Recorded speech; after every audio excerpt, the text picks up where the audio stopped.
Hello everyone, welcome to affairs cloud. My name is Vikas Rana. आज की video में हम 10 मई के इंपॉर्टेंट करंट अफेयर्स डिस्कस करेंगे। आज की वीडियो में टोटल 17 न्यूज़ हैं जिसके ऊपर हम बात करेंगे। उसमें से कुछ जो इंपॉर्टेंट हैं, जैसे इंडिया का पहला कमर्शियल यूटिलिटी स्केल बेस जो कि है battery energy storage system project received regulatory approval. Then India ने ओवरटेक किया जापान को to become the world third largest solar power generator. And यहीं पर क्लाइम वर्क्स ने ओपन किया वर्ल्ड का लार्जेस्ट एक कार्बन डाइऑक्साइड को कैच करने के लिए एक प्लांट आइसलैंड में मैमथ। इससे पहले ओकरा नाम से लॉन्च किया गया था आइसलैंड में ही 2021 में, एंड ये सेकंड ऐसा प्लांट रहेगा जो लॉन्च किया गया। ऐसे ही और करंट अफेयर्स को जानने के लिए वीडियो के एंड तक बने रहिएगा। चलिए स्टार्ट करें।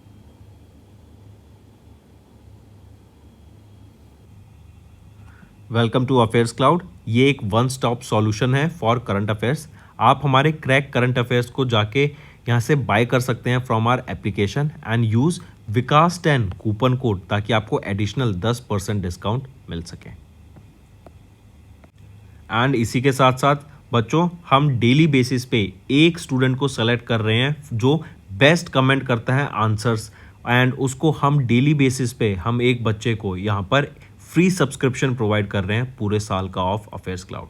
तो जो बच्चा जितनी अच्छे से करंट अफेयर्स का आंसर देगा, जितना इंपॉर्टेंट उसका आंसर देगा, उस बच्चे को यहाँ पर एक साल तक हम फ्री सब्सक्रिप्शन प्रोवाइड कराएंगे as a reward, and daily basis पे एक बच्चा यहाँ पे सेलेक्ट किया जाएगा। Also friends, here you can see the questions that were covered by us was asked in your various exams in 2023. तो हमारे नए इनिशिएटिव के जो विनर रहेंगे 9 मई की वीडियोस के लिए, जिन्होंने सबसे बेस्ट आंसर्स दिए, वो है अंकित बाल पांडे 320, राइट। ये सरनेम राइट, तो मार्क करेंगे अंकित बाल पांडे 320, आप यहाँ पर विनर हैं। आपको एक साल की फ्री सब्सक्रिप्शन प्रोवाइड किया जाता है ऑफ अफेयर्स क्लाउड। आप आइए हमारे नंबर पर, इस नंबर पर आप हमें कांटेक्ट कर सकते हैं एंड यहाँ पर आप मेल डाल सकते हैं, एंड विल मेक श्योर हमारी टीम आपको असिस्ट करेगी to giving you with your reward, जो कि है एक साल की फ्री सब्सक्रिप्शन। तो चलिए फ्रेंड्स, अब अपने करंट अफेयर्स पे आ जाते हैं। स्टार्ट करते हैं अपना सेशन। सबसे पहला है इंडिया का पहला commercial standalone battery energy storage system project. इसको अभी रिसीव हुआ एक regulatory approval from Delhi electricity regulatory commission. Delhi electricity regulatory commission से इनको भी एक रेगुलेटरी अप्रूवल मिला, राइट। पूछा जा रहा है ये जो प्रोजेक्ट है is being developed by which organization in partnership with IndiGrid and GAPP। तो BSES Rajdhani power limited, right, ये डेवलप कर रहे हैं ये बैटरी एनर्जी स्टोरेज सिस्टम, जिनको भी एक रेगुलेटरी अप्रूवल मिला दिल्ली इलेक्ट्रिसिटी रेगुलेटरी कमीशन से। एंड क्वेश्चन है कि ये जो प्रोजेक्ट है डेवलप किया जा रहा है BSES Rajdhani power limited, इंडीग्रिड and GAPP के द्वारा मिलके इसको यहाँ पे इनॉग्रेट किया बनाया जा रहा है, ठीक है। अगर फिर बात करते हैं फर्दर इसी की, ये जो बैटरी एनर्जी स्टोरेज सिस्टम होता है ना, बेसिकली आपकी एनर्जी को, इलेक्ट्रिसिटी को स्टोर करने के काम आता है।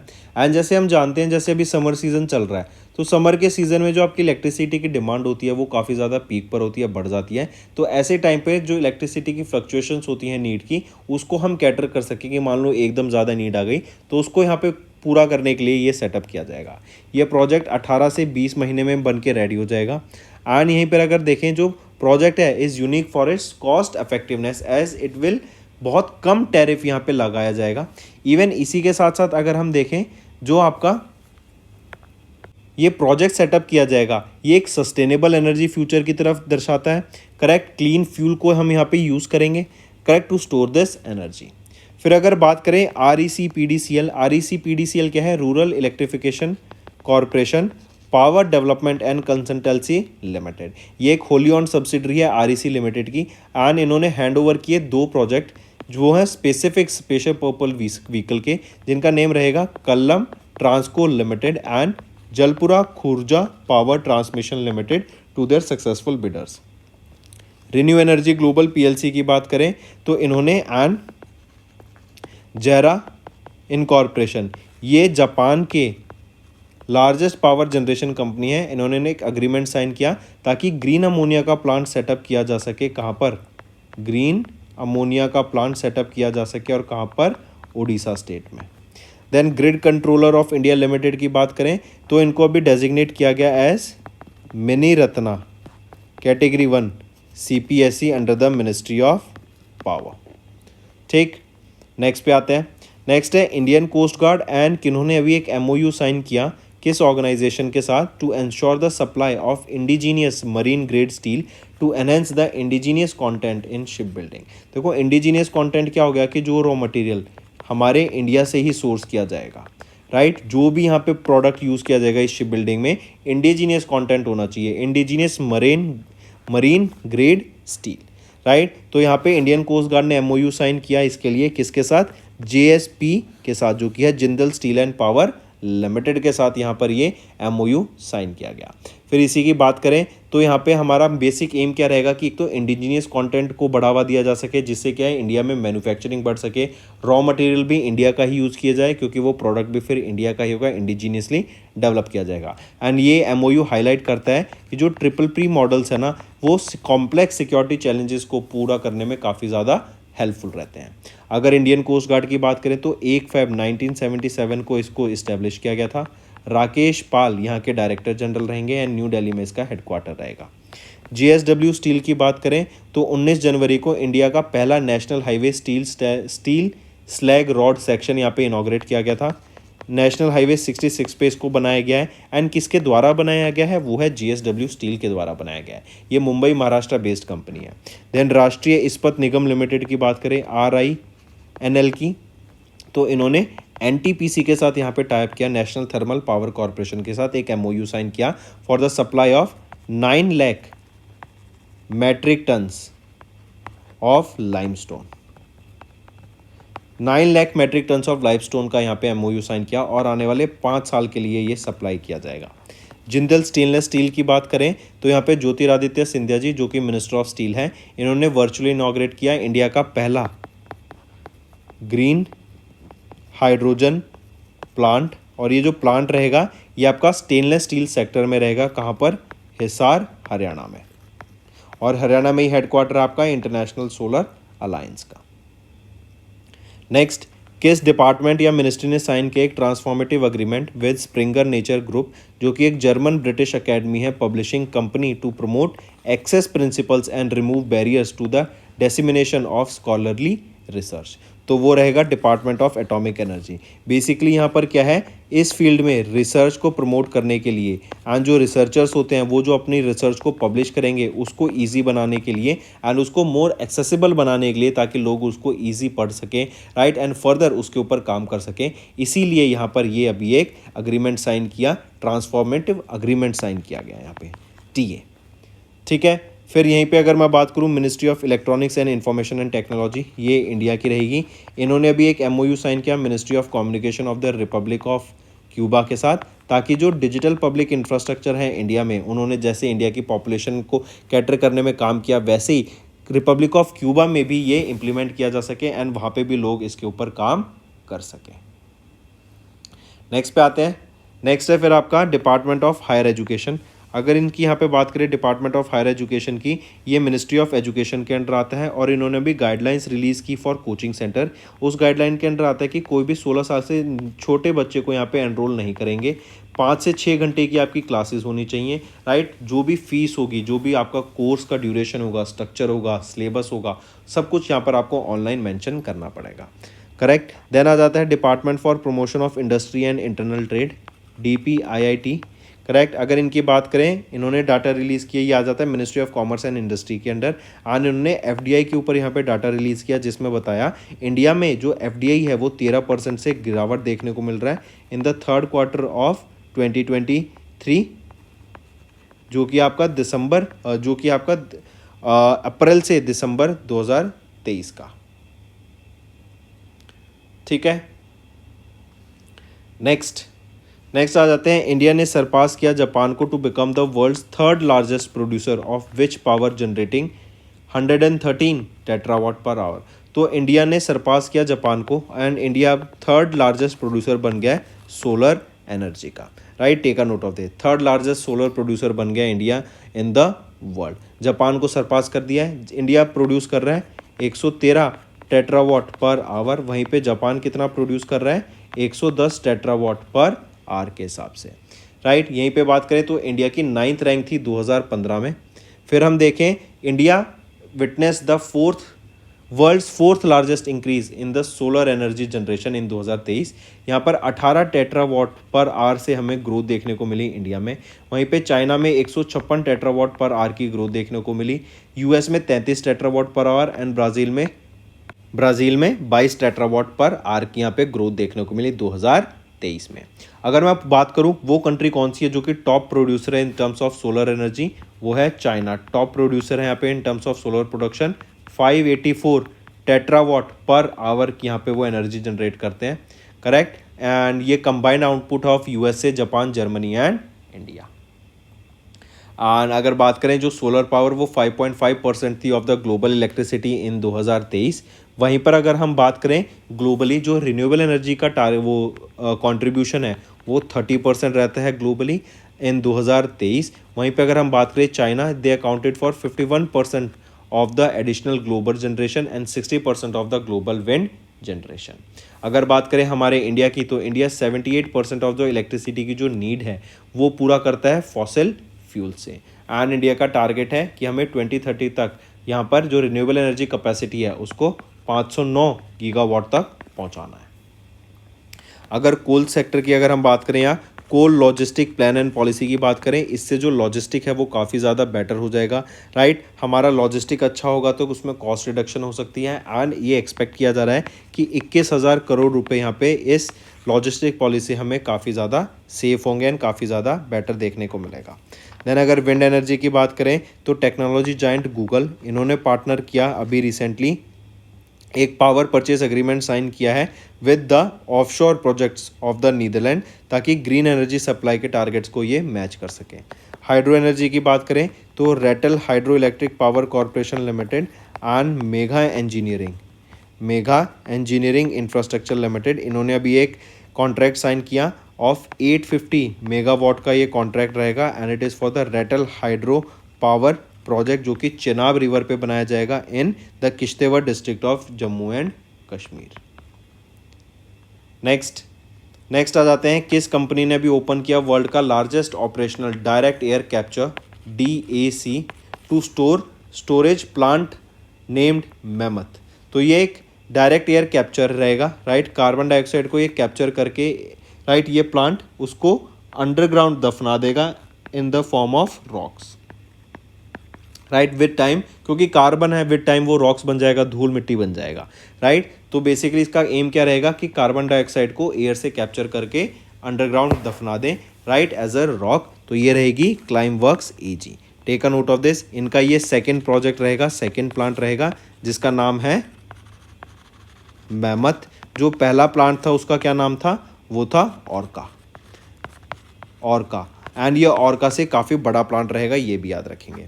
जेरा कॉरपोरेशन की बात करें तो हमने देखा था इन्होंने किसके साथ टाइप करा था, तो इन्होंने रिन्यू के साथ टाइप किया था ताकि इंडिया में ग्रीन अमोनिया प्रोडक्शन स्टार्ट की जा सके इन ओडिशा। ONGC की बात करें तो ONGC को भी अप्रूवल मिला from ministry of petroleum and natural gas कि अपनी खुद की एक सब्सिडरी इस्टेब्लिश कर सकते हैं, right, for green energy and gas business. And यहाँ पे जो एक्सपेक्टेड नेम रहेगा वो है ONGC ग्रीन लिमिटेड, ठीक है।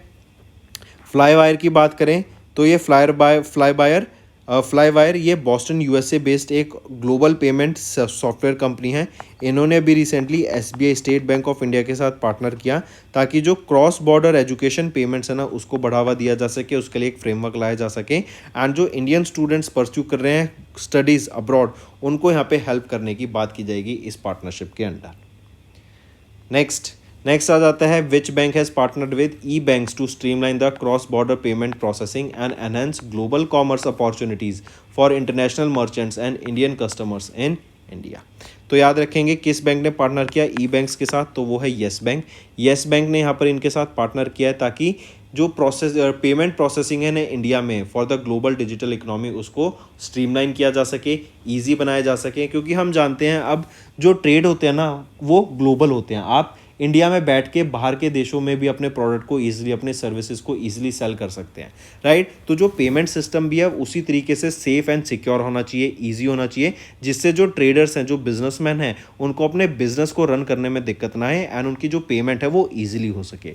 इसीलिए यहाँ पे येस बैंक ने पार्टनर किया ई बैंक्स के साथ to streamline the cross border payment processing and जो ग्लोबल कॉमर्स अपॉर्चुनिटीज़ हैं for international merchants and Indian customers, उसको बढ़ावा दिया जा सके। फिर इसी के साथ साथ अगर हम बात करें, इंडिया ये second largest online shopping market है ग्लोबली, जहाँ पे 350 मिलियन से भी ज़्यादा कस्टमर्स देखने को मिलते हैं, राइट। एंड जो लेटेस्ट बियॉन्ड बॉर्डर स्टडी है, इनके द्वारा फॉरकास्ट किया गया that an addition of 109 million individuals to the global consumer class with India contributing to the 1/3 of the growth. Yes Bank की बात करें तो managing director and chief executive officer कौन रहेंगे यहाँ पे, वो है प्रशांत कुमार। हेडक्वार्टर कहाँ पे रहेगा, मुंबई महाराष्ट्र में। 2004 में इसको इस्टेब्लिश किया गया था एंड टैगलाइन रहेगी लाइफ को बनाओ रिच। बैंक ऑफ बड़ौदा की यहाँ पे अगर हम बात करें तो याद रखेंगे बैंक ऑफ बड़ौदा के द्वारा अभी लॉन्च किया गया है BOB earth green term deposit scheme, right. इसमें फाइनेंस के लिए पैसे इकट्ठा करा जाएगा, टर्म डिपॉजिट रहेगा, ताकि जो इन्वायरमेंट फ्रेंडली प्रोजेक्ट्स हैं, ग्रीन एनर्जी प्रोजेक्ट्स हैं, उनको फंड किया जा सके। स्टेट बैंक ऑफ इंडिया की यहाँ पे बात करें तो ये इंडिया का लार्जेस्ट पब्लिक सेक्टर बैंक है। इन्होंने 197 कम्युनिकेशन के साथ पार्टनर किया ताकि उनकी जो यूपीआई ट्रांजैक्शन है ना, उनको यहाँ पे ईजी हो सके पेमेंट को प्रोसेस करने के लिए। इसके अलावा 3 और बैंक्स ने यहाँ पे पार्टनर किया, वो है axis bank, HDFC bank and your yes bank. Airtel payments bank की बात करें तो एयरटेल पेमेंट बैंक ने भी डेवलप किया है Airtel payment bank smart watch in partnership with Gurugram Haryana based noise. Noise आपका एक स्मार्ट वॉचेज या इलेक्ट्रॉनिक्स ब्रांड है, राइट, जैसे आपका बोट्स है। तो इन्होंने एयरटेल पेमेंट बैंक ने नॉइस के साथ पार्टनर करके एक स्मार्ट वॉच को यहाँ पे लॉन्च किया है जो NFC एनेबल्ड होगी। एंड जैसे ही आप उस स्मार्ट वॉच को अपने एयरटेल पेमेंट बैंक की ऐप से कनेक्ट करेंगे तो आप यहाँ पे 0 से लेके 25,000 तक की पेमेंट कर सकेंगे in a single day on the point of sale devices. Next पे आते हैं। फिर नेक्स्ट है NPCI, national payment corporation of India. इन्होंने इशू की guidelines which put the responsibility of verifying merchants details on acquiring banks for भीम Aadhaar pay. ठीक है, मार्क करके चलेंगे दैट अभी NPCI, national payment corporation of India ने इन्होंने गाइडलाइंस रिलीज किया जिससे जो रिस्पॉन्सिबिलिटी रहेगी कि मर्चेंट डिटेल्स को वेरीफाई करना है ऑन भीम आधार पे, तो वो यहाँ पर बैंक्स की रिस्पॉन्सिबिलिटी रहेगी वो करना, राइट। इससे क्या होगा, आपकी जो KYC है वो ईजी हो जाएगी एंड BAP भारत भीम आधार पे जो मर्चेंट्स यहाँ पे डिजिटल पेमेंट्स रिसीव करेंगे आधार ऑथेंटिकेशन के बाद, उसको जो वेरीफाई करने की रिस्पॉन्सिबिलिटी रहेगी वो अब आपके बैंक्स के ऊपर रहेगी, करेक्ट। यहीं पे जो बैंक है उनको इंश्योर करना पड़ेगा कि जो कैश विड्रॉल ट्रांजैक्शंस हो रही हैं that are not allowed on the BAP service merchant banks and उसके ऊपर पूरा ओवरसाइट रखना पड़ेगा। फिर यहाँ पे जो बैंक है इनको इंश्योर करना पड़ेगा जो कि जो board approved policy in the place of merchant acquisition वो यहाँ पे लागू हों। देन रिव्यूज़ होंगे ऑडिट्स के of the third party that are engage in the merchants are mandated. And इसी के अलावा पार्टिसिपेटिंग बैंक्स जो कि इंक्लूड करते हैं payment bank, small finance bank, cooperative banks and mainland commercial यहाँ पे बैंक्स यहाँ पे एंड रीजनल रूरल बैंक्स भी आपके पार्टिसिपेंट बैंक्स यहाँ पे रहने वाले हैं। NPCI की बात करें, managing director and chief executive officer Dilip Asbe, headquarter Mumbai Maharashtra में एंड इसको 2008 में इस्टेब्लिश करा गया था। अगर आधार एनेबल्ड पेमेंट सिस्टम की यहाँ पे बात करते हैं तो इंडियन पोस्ट पेमेंट्स बैंक इन्होंने इंट्रोड्यूस किया आधार ATM सर्विस, राइट, अपने यूज़र्स के लिए एंड ये वर्क करता है आपका आधार एनेबल्ड पेमेंट सिस्टम पर। ये इंट्रोड्यूस किया गया है NPCI के द्वारा। देन UPI की बात करें, यूनिफाइड पेमेंट इंटरफेस की, इसके लिए आपको मैं अभी होमवर्क क्वेश्चन दूंगा, so stay tune till the end. Then Bharat bill payment system की बात करें तो RBI ने रिवाइज किया regulatory framework for Bharat bill payment system and इसको लागू होगा ये कब से, 1 अप्रैल 2024 से ये लागू हो जाएगा। ठीक है, चलिए नेक्स्ट पे आते हैं। नेक्स्ट है India's permanent representative to the United Nations ambassador Ruchira Kamboj. इन्होंने प्रेजेंट किया एक voluntary financial contribution of $500,000 to UN trust fund for counter terrorism. Terrorism को काउंटर करने के लिए यहाँ पे इंडिया के द्वारा ये $500,000 दिया गया, राइट। इंडिया की रुचिरा कंबोज ने इसको दिया टू द किनको दिया, United Nations office of counter terrorism के सेक्रेटरी जनरल व्लादिमीर वोरोंको को इनको द्वारा ये अमाउंट सबमिट किया गया। फिर अब अगर हम देखें तो इंडिया ने अभी तक $2.55 मिलियन का यहाँ पे डोनेशन दे चुके हैं to fight terrorism, and India ने काफ़ी सारे प्रोग्राम्स में भी यहाँ पे सपोर्ट किया है to fight this terrorism and terrorism को ख़त्म करने के लिए। ये जो यूनाइटेड नेशंस का ट्रस्ट फंड है फॉर काउंटर टेररिज्म, इसको इस्टेब्लिश किया गया था 2009 में by the secretary general and इसको ट्रांसफर टू UNOCT इन 2017। फिर अगर यहीं पे इसी की बात करें, United Nations office of counter terrorism secretary general अभी हमने देखे थे वो हैं व्लादिमीर वोरोंको, उसको इस्टेब्लिश 2017 में किया गया था एंड न्यूयॉर्क USA में उसका हेडक्वार्टर है। एंड यहाँ पर आप देख सकते हैं ये है रुचिरा कंबोज। फर्दर अगर हम बात करें कन्वेंशन ऑन बायोलॉजिकल डाइवर्सिटी, तो यहाँ पे याद रखेंगे 6 अप्रैल को एंटोनियो गटर्स जो कि सेक्रेटरी जनरल है ऑफ UN के, इन्होंने अपॉइंट किया एस्ट्रिड शोहमेकर को of Germany as the 8th executive secretary of the convention of biological diversity. Trade and development की बात करें तो 30 अप्रैल को UNCTAD इन्होंने अनाउंस किया today is the land marking rebranding as United Nations trade and development, and ये इनके 6ठी anniversary को कमेमोरेट करने के दौरान था। आर्टिफिशियल इंटेलिजेंस की बात करें तो यूनाइटेड नेशन जनरल असेंबली ने अभी अडॉप्ट किया है global resolution on artificial intelligence, जो कि ह्यूमंस के राइट्स को, उनकी पर्सनल डाटा को प्रोटेक्ट करने का काम करेगा एंड AI रिस्क से बचाने का काम करेगा। Next, which of the following statements is are correct regarding the SEBI's mandate on investment advisers and extension of settlement scheme period. तो यहाँ पे तीनों ऑप्शन आपके बिल्कुल सही रह जाते हैं। अगर ऑप्शन पढ़ें तो सीबी ने मैंडेट किया जो इन्वेस्टमेंट एडवाइजर्स हैं उनको अपना सबमिट करना पड़ेगा periodic report for half yearly periods आधे आधे साल में एंडिंग ऑन September 30 एंड March 31 of every financial year. इससे पहले जो इन्वेस्टमेंट एडवाइजर एडमिनिस्ट्रेशन था एंड सुपरवाइजरी बोर्ड था IASB, they sought these reports on an ad hoc basis leading to the decision to specify a standardization format for periodic reporting. बिल्कुल सही। And SEBI ने यहाँ पे एक्सटेंड कर दिया settlement scheme period until 10th of June for the entities जो कि involve थे in the reversal trades in the stock option segment in BSE in 2014 and 15। Next है, किस बैंक ने साइन किया एक memorandum of understanding with Northern Capital to explore pioneering innovation solutions and set new benchmarks within the financial industry. तो वो है south Indian bank, right. ये Kerala based private bank है जिन्होंने एक MOU साइन किया नॉर्दर्न आर्क कैपिटल लिमिटेड के साथ। ये एक आपकी NBFC है, राइट। एंड बेसिकली यहाँ पे जो लोन ओरिजिनेशन है, अंडर राइटिंग है, डिसबर्सन है, कलेक्शन है, उसके लिए यहाँ पे नए बेंचमार्क्स फाइनेंशियल इंस्टीट्यूट्स में नए नए सॉल्यूशंस यहाँ पे लाने की बात करी गई। इसके अंडर दोनों ऑर्गेनाइजेशन यहाँ पे इनोवेटिव सॉल्यूशंस को सेट करने की बात करेगी। एंड यहीं पे याद रखेंगे जो साउथ इंडियन बैंक है इसको यहाँ पे अब ये अलाउ करेंगे टू यूज़ NPOS। ये एक नॉर्दर्न आर्क्स की यूनिक टेक्नोलॉजी प्लेटफॉर्म है जो इंटरेक्ट करती है with numerous originators for loan origination. वहीं पर अगर हम बात करें इंडियन बैंक की, तो इंडियन बैंक की अगर हम बात करें 25 अप्रैल को इंडियन बैंक ने पार्टनर किया with Tata power solar systems limited and ये बेसिकली सोलर एनर्जी अडॉप्शन को बढ़ावा देने के लिए था to residential consumers for installation.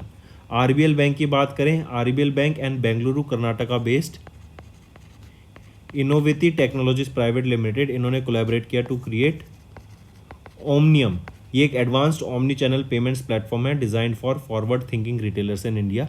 जना स्मॉल फाइनेंस बैंक की बात करें 2 मार्च को यहाँ पर इन्होंने रीअपॉइंट कर लिया है अजय कनवल को as the managing director and chief executive officer of Jana small finance bank for the next 3 years। Next है गूगल, इन्होंने लॉन्च किया क्या, जो कि एक secure and private digital wallet रहेगा for all Android users in India to store cards passes tickets keys आइजरीज एक्सेट्रा। तो गूगल वॉलेट यहाँ पे अभी गूगल के द्वारा लॉन्च किया गया है, इसको मार्क करके चलेंगे, राइट। ये एक सिंगल यूज़ प्लेटफॉर्म रहेगा जहाँ पर आप अपनी सारी चीज़ों को, कार्ड्स को स्टोर कर पाएंगे, पासेस को, टिकट्स को, कीज़ को, आईडीज़ को एक्सेट्रा। गूगल वॉलेट एप्लीकेशन पहले लॉन्च की गई थी 2011 में, राइट। फिर 2015 में it was succeeded by Android पे। देन 2018 में Google announce the merger between Google wallet and Android पे। देन गूगल वॉलेट एप्लीकेशन को लॉन्च किया गया गूगल प्ले स्टोर पे। एंड देन गूगल तेज, जिसको आप गूगल पे नाम जानते हैं, इसको लॉन्च किया गया इंडिया में सितंबर 2017 में। ठीक है, जेमिनी की बात करें तो ये एक एआई प्लेटफॉर्म है, कहाँ का, तो ये आपके गूगल का ही एक एआई चैटबॉट है, राइट। पहले इसको बार्ड के नाम से जानते थे, अब उसको रिब्रांड कर दिया टू जेमिनी। अगर ल्यूमेरी की बात करें तो ये एक न्यू वीडियो जनरेशन प्लेटफॉर्म है, गूगल के द्वारा लॉन्च किया गया है, एंड यहाँ पर आप 5 सेकंड तक की कोई भी वीडियो जनरेट कर सकते हैं इसके साथ, स्पेस टाइम डिफ्यूजन मॉडल के साथ, ल्यूमेरी के साथ, ल्यूमेरी उसका नाम रहेगा। सी स्पेस की बात करें तो ये एक ओवर द टॉप प्लेटफॉर्म है, जैसे आपके नेटफ्लिक्स हो गया, राइट, और ये केरला बेस्ड, केरला स्टेट के द्वारा ओन्ड एक ओटीटी प्लेटफॉर्म है सी स्पेस। नेक्स्ट आ जाते हैं, researchers from Cochin university of science and technology discovered Batillipes chandrayaani, जो नई टार्डिग्रेड स्पीशीज है, named after Chandrayaan 3 from which state, तो ये तमिलनाडु में भी डिस्कवर की गई। आप यहाँ पे टार्डिग्रेड्स को देख सकते हैं, टार्डिग्रेड्स को ही एक और नाम से जानते हैं, वो है आपका वाटर बियर, वाटर बियर के नाम से यहाँ पर टार्डिग्रेड्स को जानते हैं, एंड इनकी नई स्पीशीज डिस्कवर की गई, बेटेलिस्पेस चंद्रयानी उसका नाम रखा गया।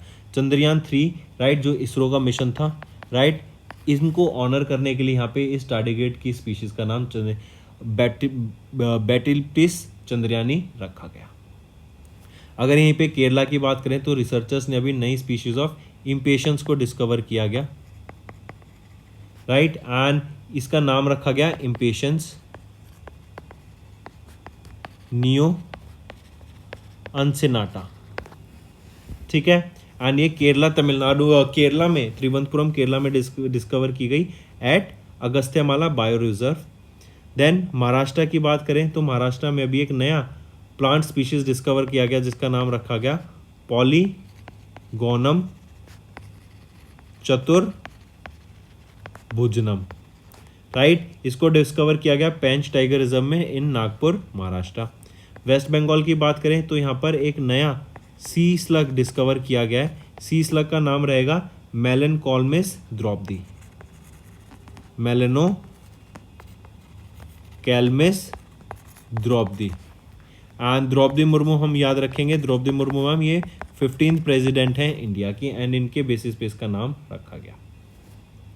नेक्स्ट आ जाते हैं फिर, नेक्स्ट है name the new green lynx spider identified by Dariyapur based arachnologist Atul Bodke. Arachnologist कौन होते हैं? एरेक्नोलॉजिस्ट वो लोग होते हैं जो कि आपकी स्पाइडर, स्कॉर्पियंस, टिक्स, माइट्स, इनको स्टडी करते हैं।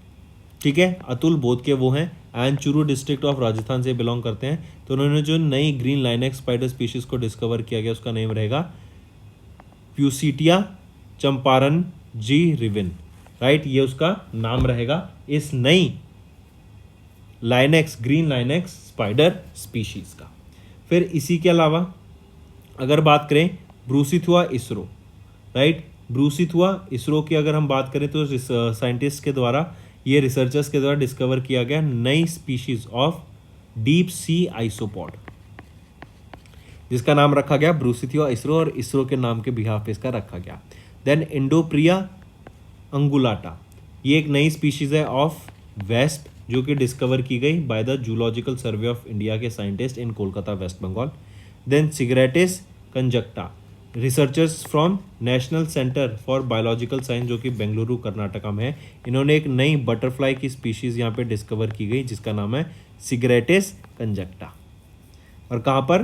कर्नाटका में इसको डिस्कवर करा गया। Next, Indian boxing team bagged how many medals at the Asian boxing confederation Asian under 12 and youth boxing championship 2024 जो कजाकिस्तान में हुई। तो इंडिया ने टोटल 43 मेडल्स यहाँ पर जीते। इन 43 मेडल्स में से बात करें अगर हम, तो एशियन बॉक्सिंग कन्फेडरेशन था ये, Asian under 22 and youth boxing championship के अंडर यहाँ पे टोटल मैचेस, टोटल आपके वो ये मेडल जीते, जो कि हैं 43। इसमें से 12 गोल्ड, 14 सिल्वर, 17 ब्रॉन्ज रहेंगे। इसी में से अगर बात करें इंडिया मेडल टैली पे कौन सी पोजीशन पे आता है? सेकंड पोजीशन पे आ जाता है हमारा India in the medal tally. First position पे है होस्ट कंट्री, वो है कजाकिस्तान। ठीक, यहीं पे अगर विनर्स की बात करें तो अगर यूथ मेडल कैटेगरी की बात कर रहे हैं हम, यूथ कैटेगरी, तो गोल्ड मेडल जीता Brijesh Tamta Aryan Hooda, Yashvardhan Singh in men's category, Lakshmi Nisha in women's category. Silver and bronze आप देख सकते हैं। फर्दर अंडर 22 की अगर हम बात करें तो गोल्ड मेडल मेंस कैटेगरी में जीता विश्वनाथ सुरेश ने, निखिल ने, आकाश गोरखा रमेश ने, एंड वीमेंस कैटेगरी में प्रीति, पूनम पूनिया, प्राची एंड मुस्कान के द्वारा। And here are for silver and bronze. Further अगर बात करें 14 मेडल्स की तो अभी याद रखेंगे इंडियन आर्चर्स ने टोटल 14 मेडल जीते से 9 gold, 4 silver, 1 bronze during the stage 1 of the archery Asia cup, जो कि 20 से 25 फरवरी में हुई थी इराक में, बगदाद इराक में। 9 मेडल्स की बात करें तो इंडियन रेसलर ने 9 मेडल जीते, जिसमें से 4 सिल्वर थे एंड 5 ब्रॉन्ज रहेंगे in the Asian wrestling championship seniors की, जो कि किर्गिस्तान में हुई थी 11 से 16 अप्रैल तक। 26 मेडल की बात करें तो इंडियन बॉक्सिंग कंटिजेंट इन्होंने 26 मेडल जीते, 5 gold, 9 silver, 12 bronze during the youth world boxing cup. ये यूथ वर्ल्ड बॉक्सिंग कप मॉन्टेग्रो में हुआ था एंड रशिया ने यहाँ पे मेडल टैली में टॉप किया था विद 8 गोल्ड मेडल्स। नेक्स्ट पे आते हैं। नेक्स्ट है इन मई 2024 Urdu literature Sheikh Abdul Salam Abdul Raja known by his pen name Salam bin Razzaq, इनका रिसेंटली निधन हो गया। इन्होंने 2004 में साहित्य अकेडमी अवार्ड जीता था फॉर शिशकता बूतों की दरमिया, राइट। इसके लिए इनको यहाँ पे साहित्य अकेडमी अवार्ड से सम्मानित किया गया था 2004 के, करेक्ट। अपार्ट फ्रॉम दिस अगर यहाँ बात करें 83 की एज में इनका निधन हो गया। 1941 में इनका जन्म हुआ था इन महाराष्ट्र। देन यहीं पे अगर हम बात करें इनकी जैसे कुछ क्रिएशंस जैसे नंगी दोपहर का सिपाही 1977, जिंदगी अफसाना नहीं 2012। देन इनको साहित्य अकेडमी अवार्ड से सम्मानित किया गया 2004 में एंड इनको महाराष्ट्र उर्दू साहित्य अकेडमी अवार्ड जो कि गालिब अवार्ड से भी सम्मानित किया जा चुका है। ओंदू पुतादा काठे की अगर हम बात करें तो ये ओंदू पुटाडा काठे, यहाँ पे याद रखेंगे ये एक शॉर्ट स्टोरी है, correct. And doctor Gurulinga Kapse इनको सम्मानित किया गया था with Sahitya Akademi translation prize in 2021 for this Ondu Patade Kathade की ट्रांसलेशन के लिए, राइट। एंड इनका रिसेंटली निधन हो गया था डॉक्टर गुरुलिंगा कापसे का 26 मार्च को।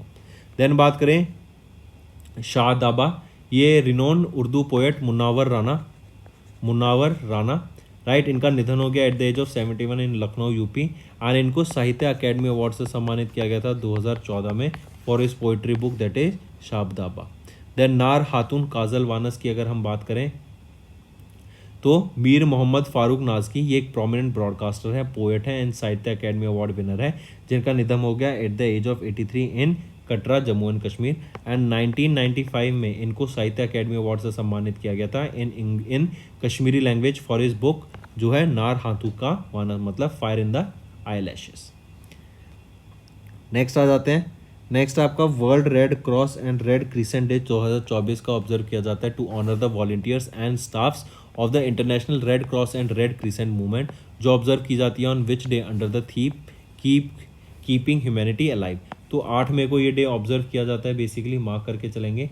एंड जो पहला इंटरनेशनल रेड क्रॉस डे था 8 मई 1948 को वो सेलिब्रेट किया गया था, ठीक। फिर इसी के अलावा अगर हम बात करें थीम इसकी क्या रहेगी, keeping humanity alive, right. Further अगर हम बात करते हैं 21 मार्च की, तो 21 मार्च को हम क्या ऑब्जर्व करते हैं, यूएन इंटरनेशनल नवरोज डे। 1 मार्च को हम क्या ऑब्जर्व करते हैं, यूएन जीरो डिस्क्रिमिनेशन डे। 20 फरवरी को क्या ऑब्जर्व करते हैं, UN world day of social justice. 20 फरवरी को एनुअली हम ये डे ऑब्जर्व करते हैं। फर्दर अगर हम अगला देखें इंटरनेशनल थैलेसीमिया डे, ये थैलेसीमिया इंटरनेशनल फेडरेशन के द्वारा ऑब्जर्व किया जाता है। ये एक न्यूली ऑब्जर्व्ड रहेगा across the globe on which day. तो हम कब ऑब्जर्व करते हैं इसको, तो 8 मई को ये thalassemia day, international thalassemia day observe किया जाता है, राइट। थैलेसीमिया क्या होता है, बेसिकली थैलेसीमिया एक इनहेरिटेड डिजीज होती है जिसमें आपका जो बॉडी होता है ना उसमें हीमोग्लोबिन कम होता है then the normal one, right. And ये एक इनहेरिटेड ब्लड डिसऑर्डर भी होता है। फिर इसको ऑब्जर्व किया जाता है थैलेसीमिया इंटरनेशनल फेडरेशन के द्वारा। इसकी थीम यहाँ पे याद रखेंगे, empowering lives, embracing progress, equitable and accessible thalassemia treatment for all, correct. फिर याद रखेंगे अगर हम बात कर रहे हैं 10 फरवरी की, तो यूएन पल्सेस डे हम यहाँ पे ऑब्जर्व करते हैं। यूएन पल्सेस डे जिसकी थीम रहेगी pulses nourishing soil and people. 14 फरवरी को world Chagas disease day observe किया जाता है। 25 अप्रैल को हम वर्ल्ड मलेरिया डे ऑब्जर्व करते हैं अक्रॉस द ग्लोब। तो दोस्तों ये थे हमारे आज के इंपॉर्टेंट करंट अफेयर्स। अब आ जाते हैं वन लाइनर रिवीजन पर। इंडिया का पहला commercial utility scale BESS project received regulatory approval. ICG and GSP ने साइन किया एक MOU to enhance indigenous content in ship building. Springer Nature and DAE ने साइन किया transformative agreement to drive open research. India ने overtake किया Japan को to become the world's third largest solar power generator.